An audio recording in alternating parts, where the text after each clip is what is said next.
a while. It has. I've been very busy, obviously. Obviously, I mean, I won't go too much into details to why, but Oh, okay. This is the first one that we've recorded since I lost my job. And by lost my job, I mean I was made redundant. So that was fun. yeah, but you're not redundant here. Well, We're both redundant here. I was going to say I can think of two hosts of this podcast that would disagree with you. Oh, that's us. Yes, it is. So no. yeah.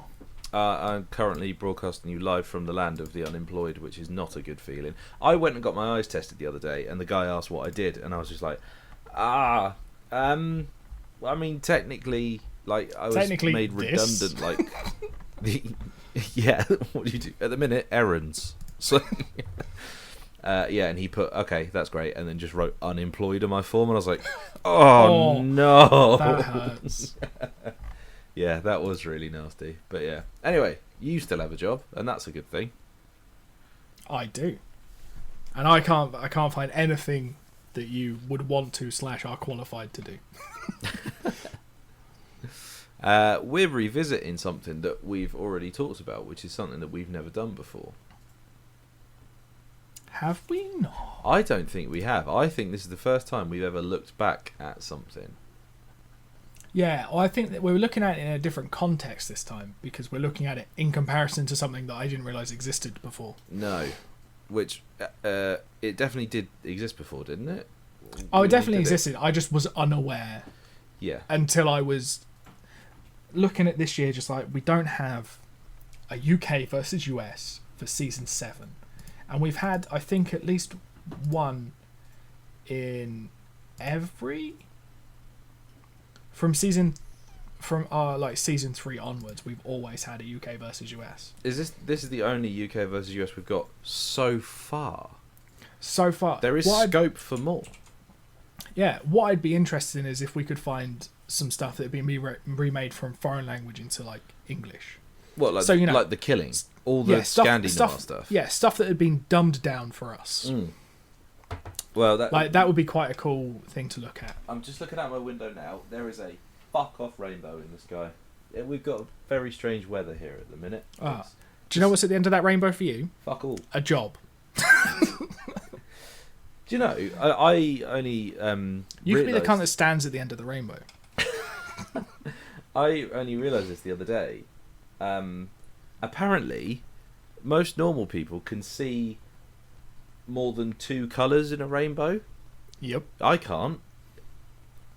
I literally can see, like, yellow and a bit of blue. That's all I can see in a rainbow. At least that's the colours you think they are. Well, yeah, I mean, like, it looks like, yeah, there's a tint of... There's a big band of yellow, and then there's, like, the underlying bit's kind of blue, but that is all I can see. And when I told Lisa that, she nearly cried. That's kind of disappointing. It's almost... It should get you those, like, colour correction glasses. And just have tried that. Look. It was quite funny. Like, about a year... But aren't they for specific types of colourblind? Yes. So, like... So did someone get you the wrong ones? I don't know, but like a year or two ago, my mum just got sort of obsessed with the idea that I'd not really seen in proper colours before. What's interesting is if I put my swanky new sunglasses on, I can kind of see more colours, which is interesting. That's not what sunglasses are meant to do.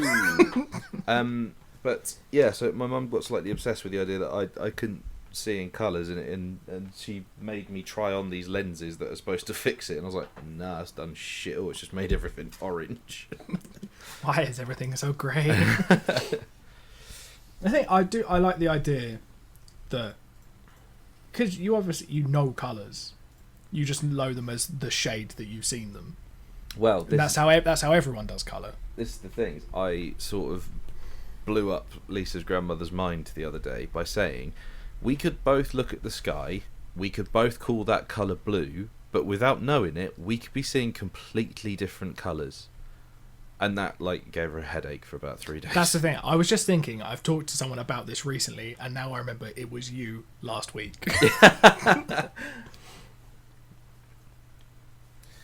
Yeah. But I like the assumption that everyone just sees colourblind as, like, so everything's grey. No, that's not what it means. You just It you just just means can't that it's just distinguish if you're on, specific colours. if you're on my team and we go paintballing, I'm probably gonna get it wrong. That's all it means. Yeah, and arguably, I'd say the other time. paintballing it doesn't matter. No, that's very true. But I'd say the other time it really, really does annoy me is when I go karting and they have like the lights flashing. You know, like if it's a red light, you got to stop. If it's amber, you got to crawl, and then green is like, yeah, go for it. That I really struggle with that one. So I just hammer it all the way around the track. Yeah, which I suppose that's not an unreasonable thing to do at a go-kart track. I don't think so. But I did explain quite a lot of the black flags I got. Yeah, but you thought they were white, so... Right. Broadchurch. Did we ever mention what show we were doing? Yeah, it was Broadchurch. No, we didn't. But, I mean, the title will say Broadchurch, Gracepoint. What's it called? If we because we always put them together. Oh, it's just UK versus US Broadchurch. Yeah, that makes sense. Yeah. So... Oh, because, yeah, we give it to Broadchurch because it was first. The original. And then they called it Gracepoint in America because I guess it's named after the place where the crime does happen. Yeah. And I think Broadchurch is more of like a sort of an English idiom, isn't it? Like it's a broad church, you know, meaning there are all sorts of people living there, including Nancy Argus Filch, who I imagine you relate to more than any other character. I'm still reading over the idiom that it means that there's a wide array of people that live there. I assumed it just meant there's a wide church. It's just got big doors. You can fit 2 coffins through there with pallbearers and all. But that's I'm going to put that down to your film degree education. That's why. Well, that clearly is paying for itself at the minute. I have been to, since we recorded the episode on Broadchurch, I have been to the beach, which is 1 beach over from the Broadchurch cliffs, and let me tell you, they do look weirdly spooky. There is something really odd and uncanny about those cliffs. This is how I suppose you haven't been to Beachy Head, have you? Where it's the same sort of vibe. Yeah, I imagine it probably is, but no, I've never. I imagine you've been there, mate. You probably go there every weekend and, you know, roll the dice. Well, it's just I take a run and a jump, and but I jump at the same point every time, and one day I'll make it. That'll be such a yes. Oh no. Yeah, but then I'll have achieved everything I wanted to. I'll be able to long jump 8 meters. What's mad? He broke the world record, but in doing so, he fucking died.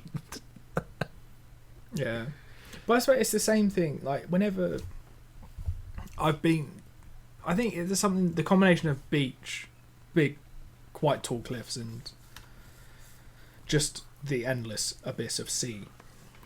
Like it's always a bit like, oh, someone's probably jumped off that. Yeah, probably at some point, or fallen, I suppose, or been pushed, or not, as the case may or may not be. That's a mystery. Or is it?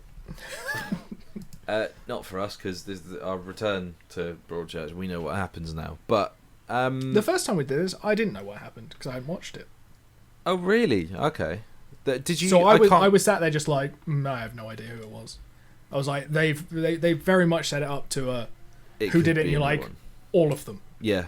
All of them did it. The only person I don't think it is Doctor Who. Which, in this show, is fucking any of them. Yeah, there's quite a few of them. There was, I think, 3 Doctors. I think. No, it wasn't 3, was it? It's Tennant, Whittaker, Arthur Darvill. Okay, so 3 TARDIS dwellers, if you like. No, Arthur but also Old Boy Filch has played. Oh, of course, the first Doctor. yeah, he has, hasn't he? Yeah, he played William Hart. So 3 Doctors. I like it. That's very good. That's excellent trivia. For a TV show, and then also they've got the showrunner, who then became the showrunner. Oh, Chris really? Chibnall. Yeah, he joined when I think Jodie Whittaker joined. they came together and are leaving together. I mean, there's quite a powerful partnership there. I imagine. I've not watched any Doctor Who for many years now. I enjoy it partly just because I know that people who read the Daily Mail hate it. Yeah, and they especially hate it now. Well, I think they hate it about the same level they did. They just For a different saw reason. the first half of the article and went, oh, that's a boy's name.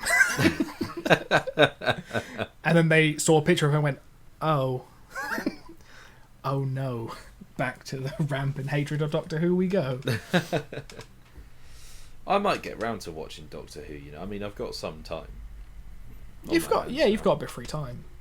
I can't remember where I got to. I think I got to the end of Matt Smith, and then that was it. But fuck it, I might as well. Yeah, I mean, I enjoy it. I think I enjoy sort of catching up on it.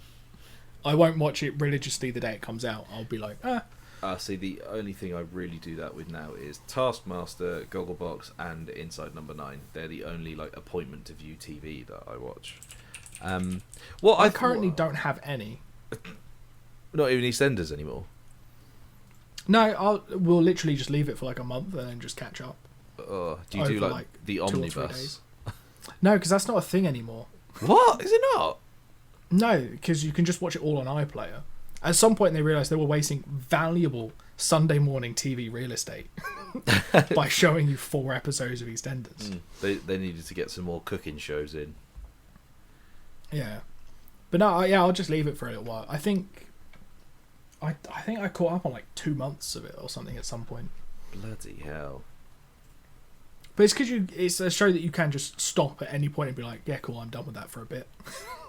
Yeah, that's true enough. I saw a video, which was, I don't know who it was, but it was an EastEnders actor, and he was saying that the pay for EastEnders was incredible because like, you'd get your fee for doing like, so he was like something like, you could be on, you got £1,000 an episode, so then let's say he's on Monday, Tuesday, Thursday, Friday, that's £4,000, and then on the Sunday they would do the omnibus, and then he'd get 80% of his fee again. So it was like $6,000 a week, which is amazing. It's incredible money. I think there's a reason that Adam Woodgett has never done anything else. Well, yeah. I mean, to be fair, if you're that comfortable, I can totally see why. And that's the thing. And people they always come back eventually. Yeah, they all come back, don't they? Yeah. But with Broadchurch... Yeah, right, so here's the thing. You know why we haven't spent that much time talking about Broadchurch is because... we have already talked about it. We have already talked about it, but I think the more important point, as you quite rightly point out just before we start this, is that Gracepoint is literally a clone. Like, it is a shot for shot. It's got to be the closest remake we've ever discussed, I'd say. I think Skins and Shameless were basically shot-by-shot remakes as well. To be fair, they were very similar, yeah. And The Office as well. The only things that the tend early to get... days, yeah. Yeah, I think the only things that tend to get changed between UK and US shows tend to be... the accents, the locations, and the actors. Well, they'll swerve some of the stronger curse words, if present, purely for American sensitivities, because they can't handle being called a cunt. You can't handle the truth. Well, actually, no. I think it is, as Daniel Sloss quite rightly said, Americans can't swear. Do you know, he's so spot on the elongated vowels. Yeah. And that's why they don't sound right coming out of Americans' mouth. He's so right. That's why when the American says cunt, it just does not sound right. It doesn't land, and you want to laugh at them, but they mean it because they only swear when they're angry. Yeah. And you know, for them to use a word that they don't fully understand how to use, they must be real angry. Because I was watching some American show where someone got called a cunt, and I was like, it just doesn't hit the same. Nah, it's like a toddler's tried to give you a real good punch, and it just bounces off. Yeah, but then, so that's why, and they change jokes I think, a lot. Yeah. They'll cut entire jokes, I think, for, again, just Americans not understanding, not enjoying sarcasm. Understanding is maybe a bit condescending, but... So, literally, one of the things that I think we probably said this about Broadchurch is that having spent a lot of time in seaside towns in the summer, and then having it, with them preparing for,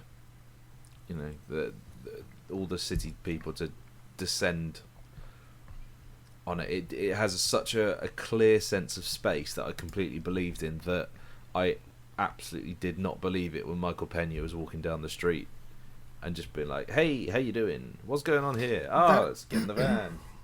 That's the thing that I found weird, is that they were trying to force that, like, almost like claustrophobic town setting into a country I know is so big and so spread out. It's true, but I mean, we do have a lot of examples of stories in small town America. I mean, there's that guy that you discovered, Stephen King, who writes about how small town America is always has been and always will be evil. Yeah, but then even in like the high streets there's still, everything's just a bit bigger. Yeah. Like the buildings, the people, the portion sizes. I'm not sure if those last two are related, but nah, wouldn't have thought so. But because everything, I'm so familiar, like used to seeing American things just be like bigger, trying to see them force it to look small, and see like a small American seaside town, that I might be wrong, but I don't think America does seaside towns. They must do in some form. I mean, because I always see that it's just like, we do seaside towns. Seaside towns. We do seaside towns, and America does Miami. Yeah. And California. That's my vision of it. Like they can't Santa not Cruz. exist. Santa Cruz is the closest thing they've got to Cornwall. Yeah. I quite like that. But we don't really have big, like massive seaside towns that aren't ports. Well, we don't do big cities on seafronts, because it's quite inconvenient to be able to not go like, oh, on the other side of this river, that is an ocean. I don't know. Southampton's got a sea, but like you said, it's a port, isn't it? But yeah, like Southampton doesn't have a beachfront. Like it's got that little shit bit by the Mayflower Park, but generally, and that's also Pebbles. Yeah, so that doesn't count. Yeah, I mean, in the same way that Hastings doesn't count as a seafront town because it's got a pebble beach. Yeah. But I just don't. Yeah, with an American town, it doesn't compute the same. Yeah, I do get your point. I'll tell you what they do carry over is having a decent ensemble cast. Like, you've got Anna Gunn, who obviously last seen, for me anyway, was in Breaking Bad, and you got Michael Pena, who's now doing all right in the big old MCU and everything. And Doctor Who. Yeah, and David Tennant's in it, but not doing the Scottish accent, which I thought might have been a bit of a misstep. So they really wanted like a fish out of water thing with him, like an alienated cop.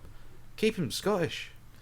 And also, can you imagine as an actor to be able to just like, look, right, what we need to do, mate, is we just need you to fly to America, do what you did again, an American Channel paycheck, and do exactly the same thing. Yeah, I'll be like, I'll fucking buy that for $1. Because I think what they almost could have done is done this as like almost like an American sequel. What, but like just he goes off. He goes off, and it just so he goes off as exactly the same character. But the trouble is, he'd get there and he'd go, oh, "It's that cunt. That guy did it. I know this." Yeah, but I mean, they could have actually just done something original, but taken the same character, set it in a little seaside town, and just gone, look, now watch mental stuff happen around this same guy again.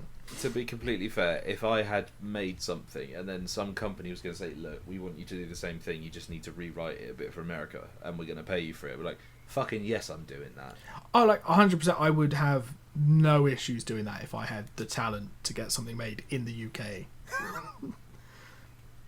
Because like you just, unless you have like, I don't know, artistic integrity or something, or if you're so protective of it, like I can't. Can you imagine them doing it like an American Inside Number 9? There is rumours. Oh no. Yeah, no, it came out like a couple of weeks ago. There was something buzzing around saying like, oh, there might be an American remake. But they'll ruin it. Yeah. Well, I mean, the original still exists. It probably wouldn't be Reese and Steve doing it either. Oh, then it'll be. So who would it be? Who's the American? That's an excellent question. Who is the American equivalent of Reese Shearsmith and Steve Pemberton? The trouble is, I don't think that sense of humour exists in America. I know who it is. I've already got who it is. Penn and Teller. Yeah, half of them for one episode, sure. It's I think they're Canadian, you know. Justin. Oh, fuck, Trudeau. I'm gonna completely forget their names. The guys who did the Endless and Spring and Resolution Synchronic. They did some episodes of Moon Knight. What are they called? Anyway, those guys. If they said yeah they're doing it, I'd be like, okay, I want to see what this show is now. Because they do. The thing, we'll still watch out of curiosity sci-fi. so that we can revisit it for another UK versus US. Yeah. You haven't seen any of the new ones, have you?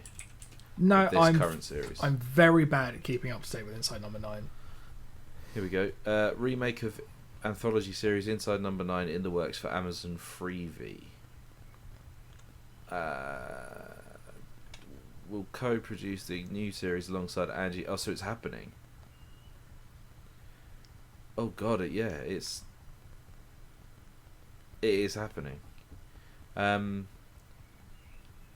was as a random show to pick as an example. That was I can't have very... picked. I couldn't have picked a worst one. Yeah, that's a shame. Oh well, never mind. It still won't be as good as our 9s anyway. Yeah, I mean that's the thing. I think I'm not sure what.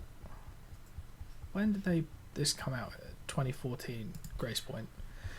And it was. Oh, so it was like 2013. came out a year later. Yeah. So it's not like there was even.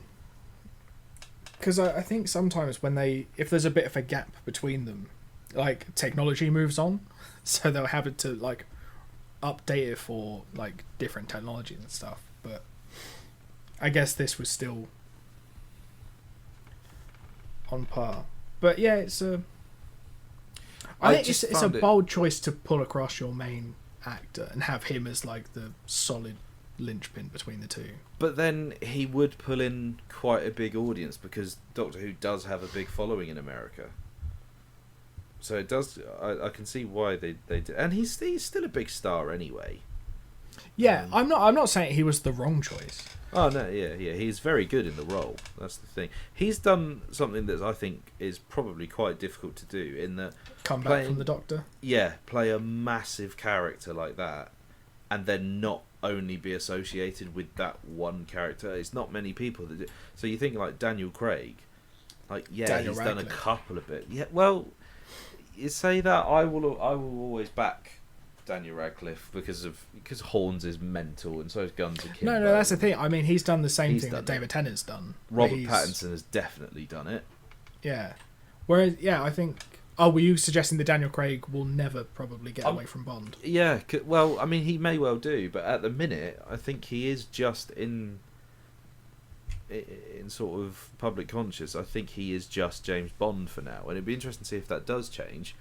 But he's not done much else other than Knives Out, which I maintain I only want to see him going case to case as Dubois. I mean, you have to cut Daniel Craig some slack because the most recent Bond film came out this year.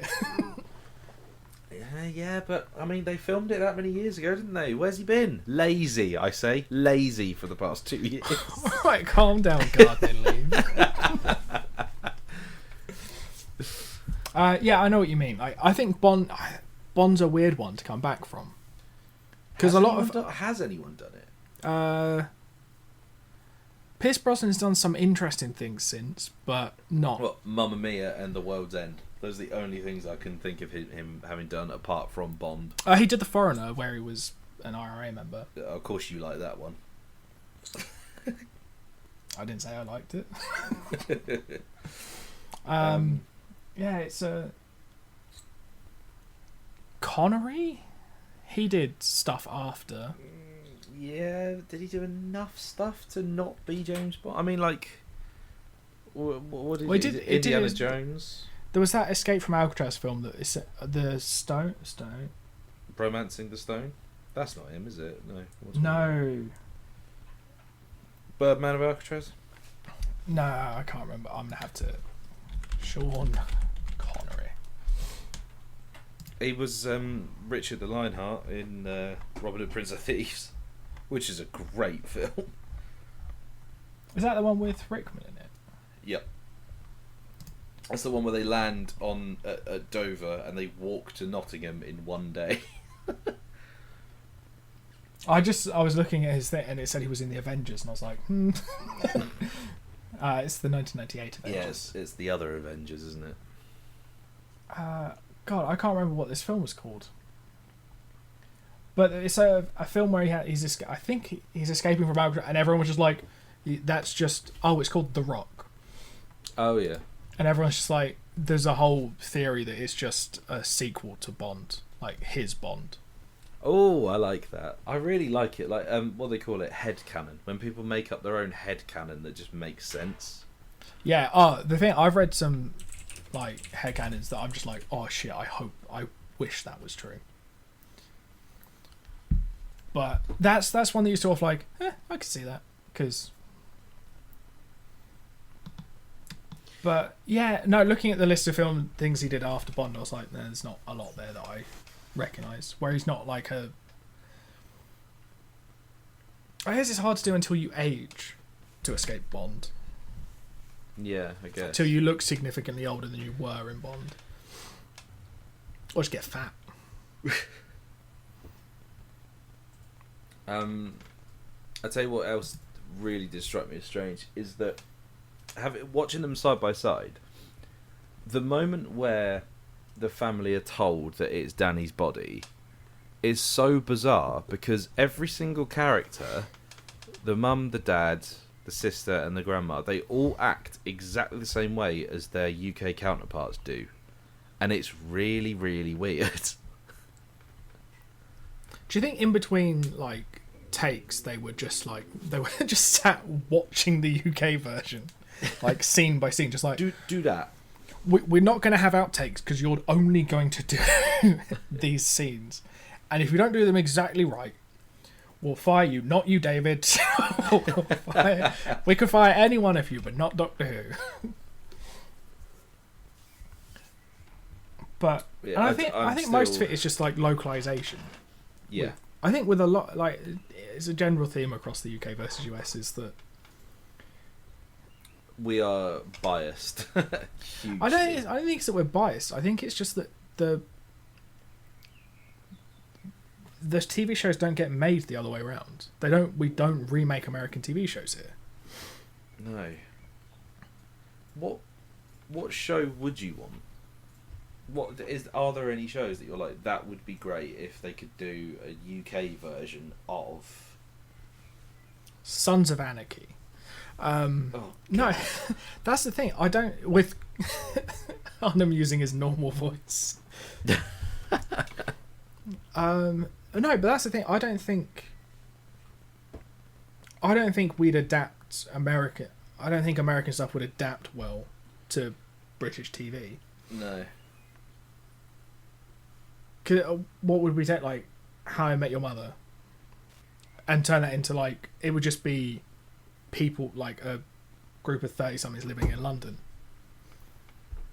because everything would go from everything would go from being set in New York to being set in London, or set in LA to set in London. Manchester or Manchester, I suppose, but Liverpool maybe, Bristol. I think a lot of it would end up in London because they'd still want to appeal to like some of that American audience. Yeah. And it'd have to be a channel that exports to the US,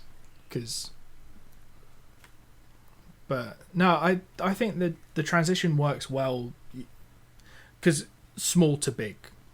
I think we could compress an American show into a UK format. And we don't need to because we make all the best shows. As UK versus US has proved. And that's scientific, and there's no arguing with it. Yep, we are a balanced audience. What are we doing next? This is exciting. Here we go. So we've got Gomorrah and The Trial. I think Gomorrah is related to... There was a film in about 2008, 9, called... Maybe 2007, but called Gomorrah. And it is one of the bleakest fucking films I've ever seen. It's all about the Italian mafia. And it's like... It was made sort of as a deliberate counterpoint to The Godfather and stuff, being like, hey, look, being a gangster in Italy doesn't mean suits and cigar and whiskey and smoky rooms and that. It's fat old men sat around estates sending kids out to do horrific things for them. It is fucking vile. So I'm looking forward to that one. Yeah, they are Italian. Yeah, that makes sense. And I think they might both be courtroom-based dramas, based on your description of that word that I'm not even going to try and pronounce, and The Trial. Gomorrah. It sounds like good morrow. Yeah, I'll see you tomorrow, but I'll see you Gomorrah. This sounds. I'm just going to double check to make sure it's not slang for something. What, Gomorrah? Yeah. Something rude. I don't know. What? I don't know. Some weird Italian slang that. It's in the Bible. It's a town that was destroyed because they were doing naughty stuff there, like Sodom. That sounds like my kind of place. Sodom and Gomorrah. Cool. As long as it's not bad slang and it's just going to hurt Bible bashers, that's cool. Bad slang, the bad thing. But yeah. Well, no, you know, there's some slang that if you say it, like, someone somewhere will just stab you. Like, they'll come and they'll find you and they'll stab you. They're not just they can't just stab you from where they are. It's not voodoo.